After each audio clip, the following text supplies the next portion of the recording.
YouTube is one of the best apps that you can download for your TV. Well, in today's tech video, I'm going to show you 3 different ways of how to install YouTube on your Sharp Smart TV.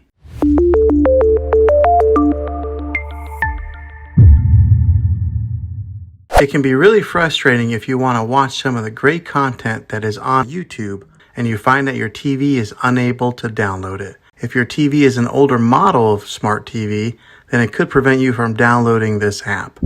So the way that I'm going to show you how to install YouTube will be able to work on any model of TV on any year of TV. You just have to have an HDMI port on your TV to plug into. I recommend getting a Roku stick or an Amazon Fire Stick. Both of these media streaming players have the capability of download YouTube. Then use a Roku or Fire Stick as your main streaming player, which bypasses the operating system on your TV. If you want to spend a little more and get a more robust device that gives you a few more options, then take a look at the Apple TV 4K. All these devices plug into the HDMI port on your TV, no matter how old it is, no matter what model it is. I've had great luck with all these streaming players, and I'll put links in the description down below of where you can get one of them. Well, hopefully this video was helpful for you. If it was, go ahead and click a thumbs up on it. Go ahead and subscribe to my channel. I make tech videos all the time, and I would love to have you back in the next one. Take care.